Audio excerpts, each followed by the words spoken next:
Heidi's eyes widened, those deep hazel pools that had haunted my dreams for months, reflecting the flickering light from a nearby tapas bar. She was 32 or so, her LinkedIn said, elegant, unyielding, with the kind of quiet intensity that made you feel like the world was just a blueprint waiting for her pen.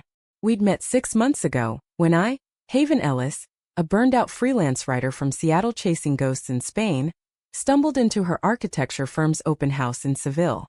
I was there for a story on expat creatives, but from the moment she presented her restoration project, a crumbling Moorish villa reborn as a community art space, I was lost.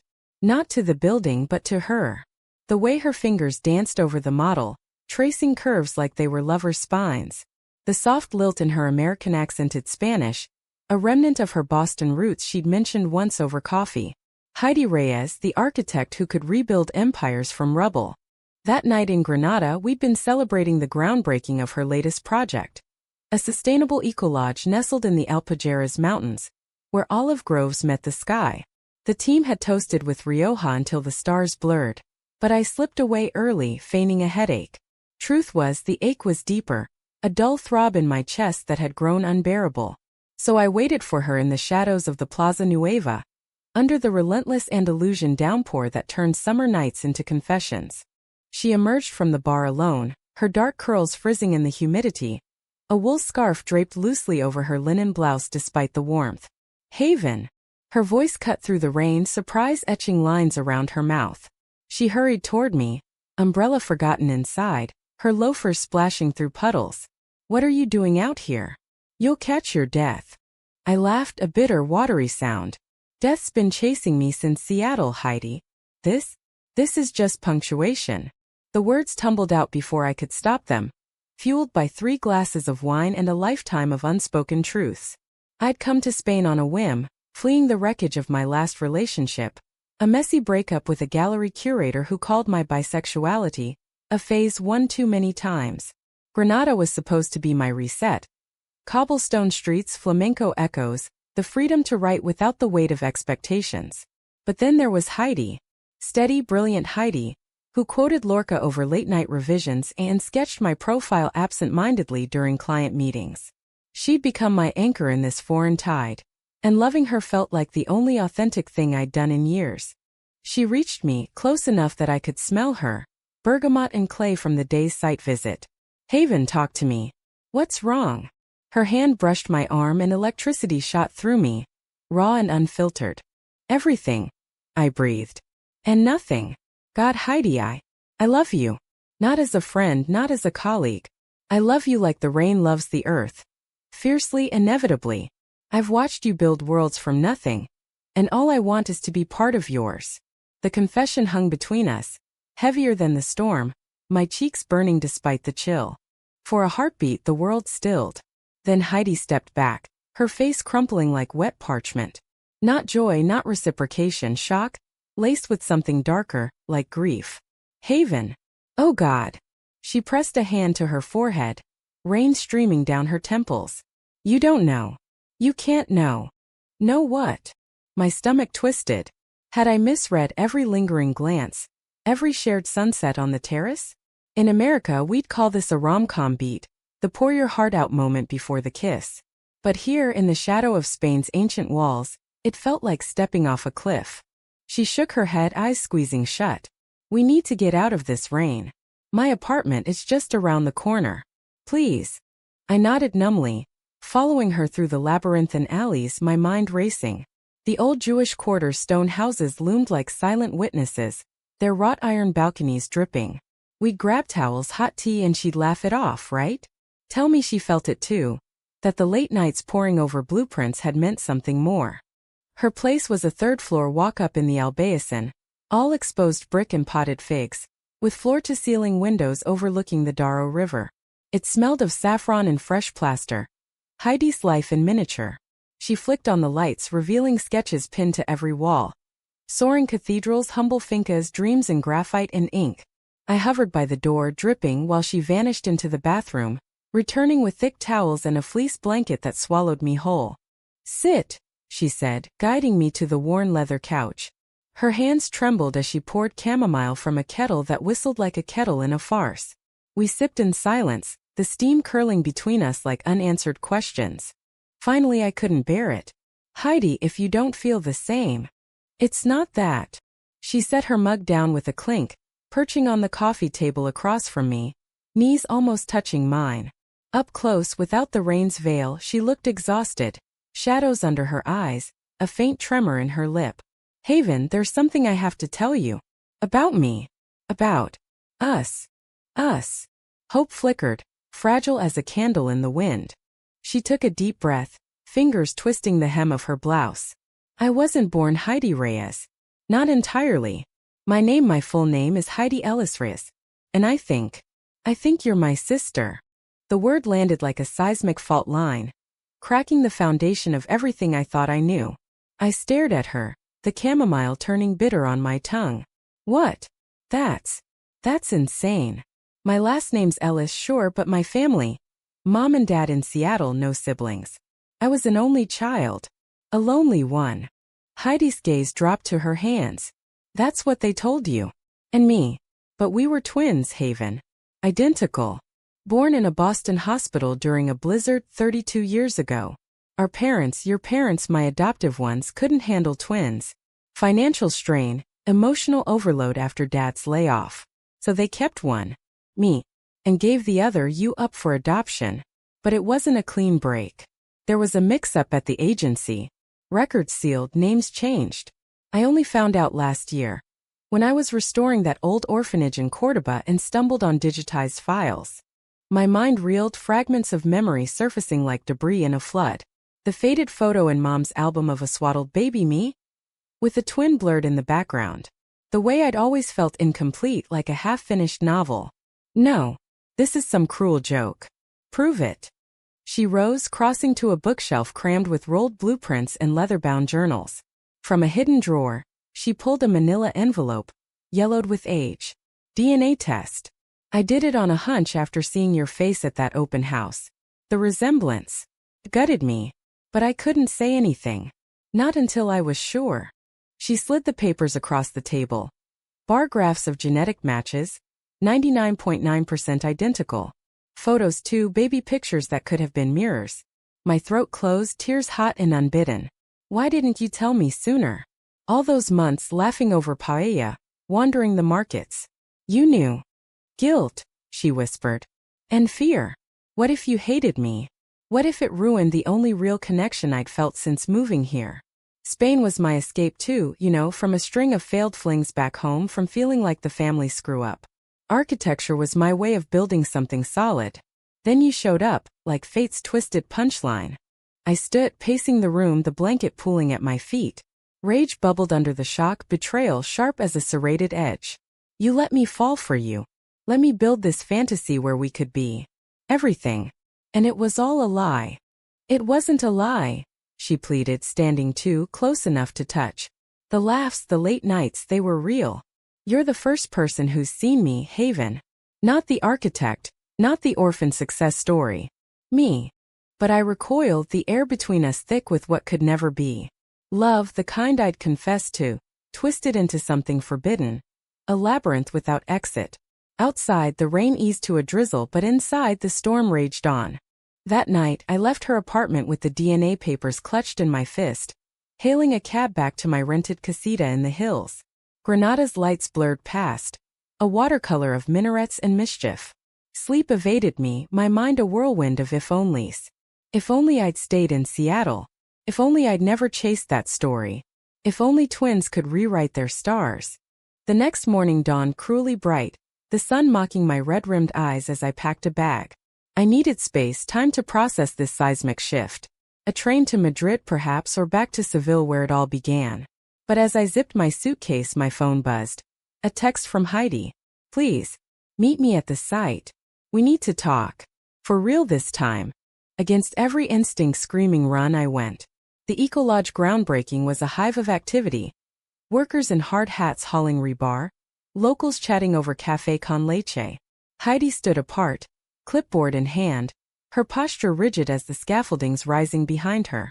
She looked smaller somehow, vulnerable in the harsh daylight. Haven, she said as I approached, voice steady but eyes pleading. Thank you for coming. Don't thank me yet. I cross my arms, the papers burning a hole in my jacket pocket. What now? We pretend this never happened? Go back to being, what? Strangers with the same blood. She glanced at the crew, then led me to a quiet corner by the olive press, where the air hummed with bees and earth. No pretending. But maybe. Family. I've spent my life designing escapes, villas with hidden gardens, bridges over chasms. This? Us? It's the messiest build yet.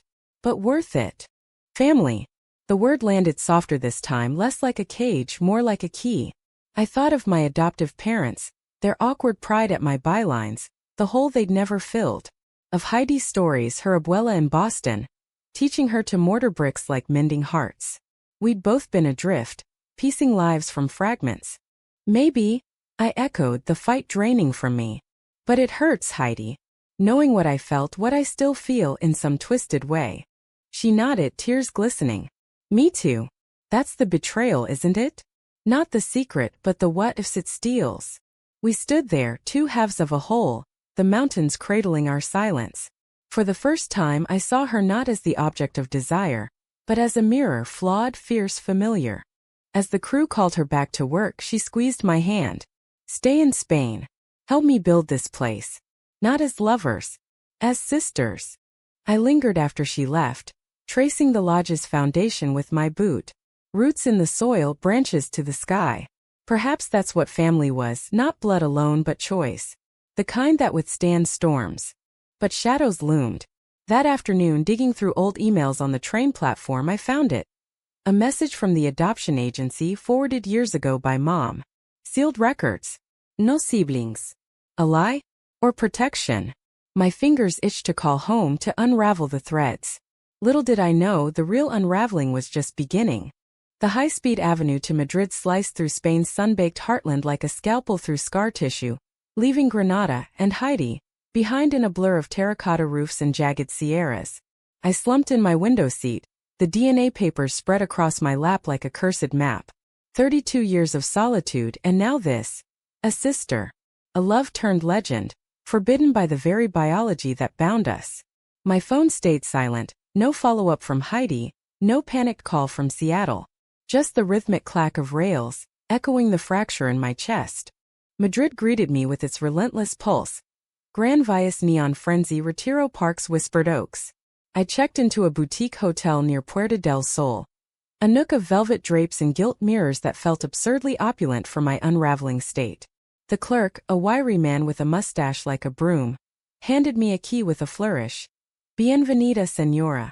May your stay be as eternal as the stars. Eternal. Ha! Nothing felt permanent anymore. I showered off the travel grit, emerging in a robe to face the mirror. There she was, Heidi's echo in my cheekbones, the tilt of my chin. Identical twins, separated by a blizzard and bureaucracy. How many times had I stared at strangers in crowds, convinced they knew my secrets? Now the secret stared back. That evening I wandered to a quiet taberna off Calle de las Huertas, nursing a vermouth as a guitarist strummed Romance Anonimo. The lyrics wrapped around me like smoke. Love in the shadows, unspoken vows. My confession replayed in loops, the rain her shock, the DNA's cold certainty. Was it grief I felt? Or something purer? A longing for the self I'd lost? I'd always written about fractured hearts, queer women navigating straight worlds, expats chasing reinvention. But this was my plot twist, cruel and cosmic. A notification pinged. An email from an unfamiliar address. Subject: Ellis Reyes Adoption Inquiry. Heart slamming, I opened it. Dear Ms. Ellis, we received your recent inquiry regarding sealed records. Due to privacy laws, we cannot disclose full details without mutual consent from all parties. However, attached is a redacted summary. Please contact our office for next steps. The attachment was a PDF, stark and clinical. Birth certificates, agency notes. Twin females born 4:12 a.m. and 4:14 a.m. Brigham and Women's Hospital, Boston. Mother: Eleanor Ellis. Deceased 1993. Father: Robert Ellis, laid off 1992, relocated. Decision: private adoption for second child to alleviate financial burden. Records sealed per request. Mom Eleanor, Dead from cancer when I was 5. Dad's silence afterward. His remarriage to a brisk accountant who alphabetized my grief. They'd never mention twins. Why? Shame? Survival? The file ended abruptly. Second child placed with Rhea's family, Boston. Contact info redacted. Rhea. Heidi's adoptive name. My fingers flew across the keyboard, replying with demands for more. But doubt crept in. What if this unearthed more pain? What if Dad had known all along? I texted Heidi on impulse. In Madrid. Found agency email. It's true. But why the lies? Her response came swift. Call me. Now. Her voice, when it crackled through the line, was a lifeline in the Tabernistan haven. I'm so sorry. I didn't want to blindside you like that. The agency stonewalled me too until I lawyered up. Lawyered up? I hissed, stepping into the alley where Katz eyed me warily. You planned this? Stalked me? No. God no. It was serendipity at first, the open house, your byline on that flamenco piece. Then the resemblance hit and I tested. For closure. But meeting you? That was the universe's doing. We talked for hours, the call stretching into Madrid's midnight. She confessed her own ghosts. The Reyes's, strict Catholics who'd frowned on her queerness, pushing her to architecture as practical penance. Her coming out at 20, the family dinners turning to frost. I came to Spain to thaw, she said. To design without judgment. Then you, vibrant, unapologetic haven, walked in and I saw what I'd been missing. Not just a twin. A match. A match. The word stung, evoking Tinder swipes and Seattle bar crushes. But now? We're fire and ice, Heidi. Sisters can't. Can't what? Love each other. Her pause was heavy. We redefine it. Sibling love. Fierce, platonic, eternal. I've been reading up on twins reunited. It's messy but healing. Healing. I wanted to believe her, but betrayal's aftertaste lingered. I need time to confront Dad. Go gently, she urged. He's old, Haven. 82. Heart issues. The call ended with promises, weekly check-ins, no more secrets. But as I lay in the hotel's four-poster, staring at the ceiling's frescoed vines, sleep brought dreams. 2 girls in a snowy hospital, hands reaching across a glass divide, only to shatter on impact. The next day I boarded a flight to Seattle, the Rockies unfolding below like crumpled love letters. Home smelled of evergreens and regret. Dad's bungalow in Ballard, unchanged since Mom's azaleas wilted. He answered the door in his cardigan, glasses perched on his nose, looking every bit the retired engineer who'd traded blueprints for bird feeders. Haven! What a surprise! His hug was stiff, scented with Old Spice. Over weak tea in the kitchen I laid it out, the confession, the DNA, the agency's half-truths. His face drained of color, mug trembling. We thought it best. The adoption was closed. Eleanor was so sick, and after the layoff, twins were impossible. We kept Heidi because... She cried less? God, it sounds monstrous now. Monstrous, I echoed, tears scalding. You let me grow up alone, Dad. Thinking I was broken for wanting women, for feeling incomplete. He reached across the formica table, hand weathered as oak. You weren't broken, kiddo. We were. Scared. But I followed you both in secret. Clippings of Heidi's awards, your articles. Proud as hell. Followed us. The revelation twisted the knife, voyeuristic love from afar. We talked until dusk, unearthing skeletons. Mom's postpartum depression, the agency's pressure, Dad's guilt-fueled silence. By nightfall, forgiveness flickered, tentative as dawn. I want to meet her, he said finally. Properly. Back in Spain a week later, I arranged it. A neutral ground, Barcelona's Sagrada Familia under scaffolding like Heidi's own rebirth. She arrived first, poised in a sundress, sketching gaudy spires on a napkin. Dad shuffled in, cane tapping, and the air thickened. Heidi, he rasped, voice cracking. Look at you. My girls. They embraced awkwardly, then fluidly, as if muscle memory bridged the decades. I watched, a third wheel in my own reunion, heart swelling and splintering. Over churros in the park, stories flowed. Heidi's abuela's empanadas, my mom's lullabies. Laughter bridged the gaps, but undercurrents swirled. Unspoken resentments, the what-ifs of shared childhoods. That night, Heidi and I walked the Ramblas, neon buzzing like fireflies. This could be us, she said, linking arms. Family. No more hiding. But as we passed a street artist rendering twin flames in charcoal, my phone buzzed. An agency update. Full records unlocked with consent. Additional correspondence enclosed. I opened it later, alone in my Airbnb overlooking the sea. Letters, dozens, from Eleanor to the Reyeses, pleading for visits, photos. Then buried deep. A note from Dad dated 1993. Eleanor gone. Can't face the other one. Seal it all. Betrayal anew, sharper. He'd hidden not just Heidi but Mom's longing too. I confronted him via video call at dawn. His denial crumbling into sobs. I was drowning, Haven.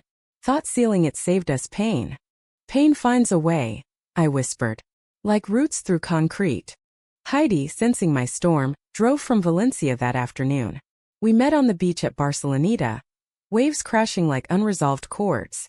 He lied to protect himself. I vented, sand gritty underfoot. And it orphaned us twice. She pulled me into a hug, sisterly fierce. Then we unorphan ourselves. Build new foundations. In that moment, under the Mediterranean sun, love shifted. Not romantic blaze but steady hearth. We spent days there plotting. A joint project, my words weaving her designs into a book on reclaimed spaces. Queer twins rewriting narratives. Yet conflict brewed. Whispers from her firm. Jealous colleagues questioning our sudden kinship. Clients wary of family drama. And Dad's health dipped. A mild stroke, guilt's toll. I flew back, Heidi joining via Zoom. Our voices a chorus holding him steady. Through it our bond deepened, late-night calls dissecting Lorca's Duende. Shared playlists of Joni Mitchell and Rosalia. Romance's ghost lingered in glances but we alchemized it. Passion into partnership, desire into devotion. Then the high tide. A letter from the agency, final piece. Paternity dispute. Robert Ellis not biological father. Donor conception, per Eleanor's choice amid fertility struggles. The world tilted. Not just separated, conceived apart? No, the details clarified. Twins via IVF, same donor. But Eleanor's secrecy to protect the miracle. Dad was legal father, emotional core, but biology's twist freed us further. No blood taboo, only chosen ties.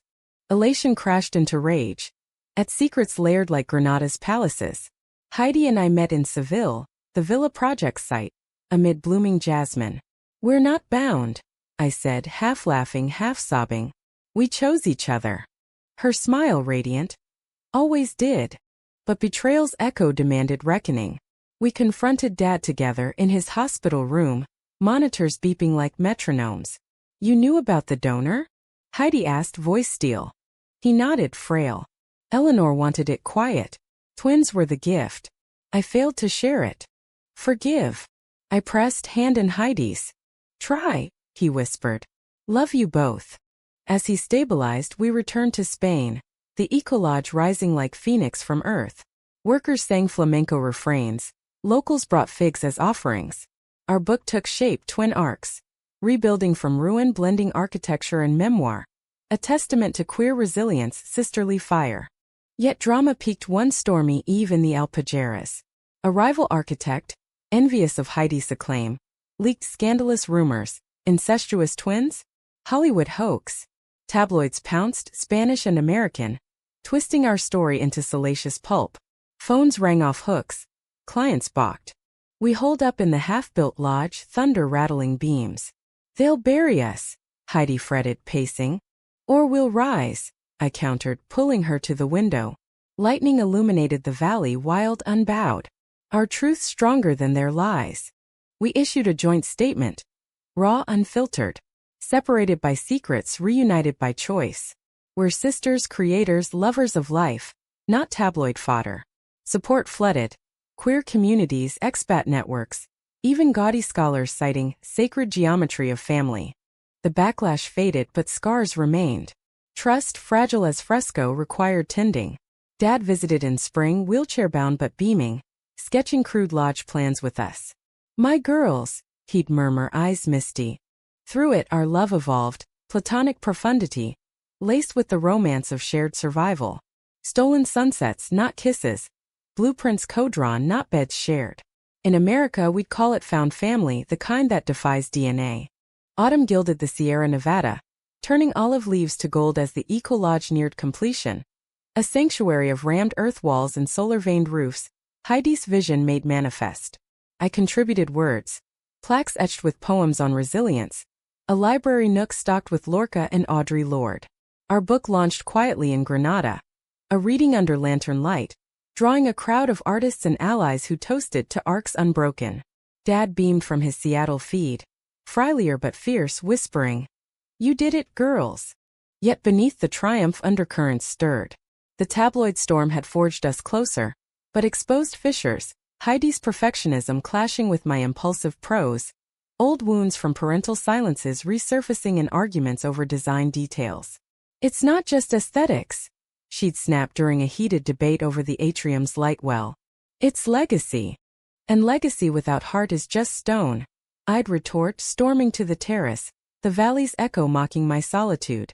One crisp October evening, as mist rolled in like forgotten regrets, conflict crested. We'd invited a journalist from El País for an interview, our first major profile since the leak. She arrived poised, notebook poised like a stiletto. Sophia, mid-40s, with eyes that dissected motives. Over mint tea in the lounge, questions veered sharp. "So the romance rumors," Sophia probed, pen scratching. "Before the sister reveal, were they true? A publicity ploy?" Heidi stiffened beside me on the wicker settee, her hand, sisterly, brushing mine under the table. "No ploy. Real feelings misplaced. Biology clarified. Hearts adapted." I nodded, but Sophia's gaze lingered, probing. "And Haven? From love to kinship, does it feel diminished?" The word pierced, unearthing the ache I'd buried. Diminished? Our bond was vast, oceanic, but yes, echoes of what have been whispered in quiet moments, like the curve of her laugh mirroring mine, the way our hands fit in innocent clasp. "Never diminished," I said firmly, meeting her eyes. "Transformed." Sophia pressed on, unearthing Dad's donor secret, the agency's redactions. By interview's end, the air hummed with unearthed truths. Heidi admitting her initial DNA test felt like stealing you. Me confessing the confession's desperation as clinging to completeness. Alone after Sophia left, rain pattering the glass dome, Heidi turned to me, face pale. "Did I steal you, Haven? From your life, your loves?"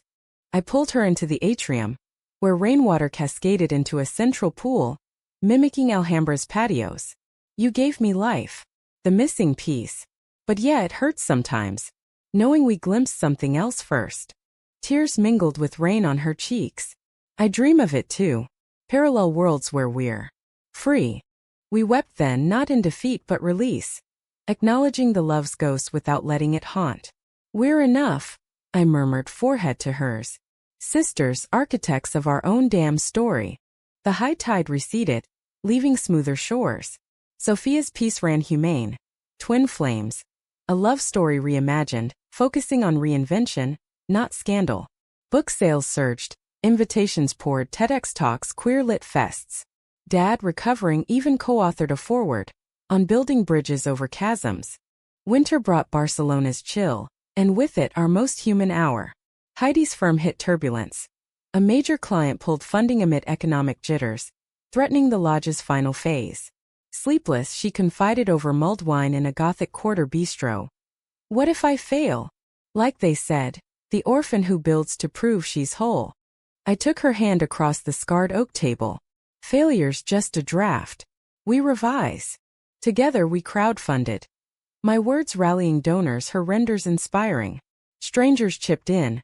A Boston lesbian collective, a Madrid book club. By New Year's the lodge stood complete, its grand opening a tapestry of faces, locals, expats, even Sophia toasting with cava. Dad flew in for it, his first Spain trip, wheelchair navigated by us like a victory lap. Under the stars, flamenco dancers swirling, he pulled us aside. "Eleanor would be proud. She always said you two were her miracles, fire and water making steam." We cried, laughed, the three of us linked, as fireworks bloomed over the Sierras. Betrayal's sting? Faded to lessen, a vein of quartz and marble. Spring unfurled and life layered on. I wrote from the lodge's writer-in-residence nook, A novel on queer exiles finding home. Heidi mentored apprentices, her scar. A faint line from a childhood fall, mirroring mine unseen. Romance found us separately, me a poet with ink-stained fingers at a Seville reading. Her a landscape designer whose sketches complemented hers. We cheered each other, no jealousy, only joy and wholeness. Yet the story's climax lingered in memory. That rainy Granada night, confessions thunder. It taught us love's shapes, romantic blaze, sibling forge, self's quiet glow. In America we'd call it growth. In Spain duende, the soul's deep song. One dawn as I revised chapters by the pool, Heidi joined me, coffee steaming. "Read me something," she said, settling beside. I did, words flowing like the Darrow. In the architecture of us, walls became windows, secret stairwells to light. We were never lost, only waiting to build. She smiled, that mirror smile. Perfect. And so in the land of Moorish arches and endless horizons, two women, twins, sisters, survivors wove their legacy. Not in blood's dictate but heart's design. Human, flawed, eternal. The end? No, beginnings, plural. For in Confession's wake we found not ruin but renaissance. And that, dear reader, is the truest arc.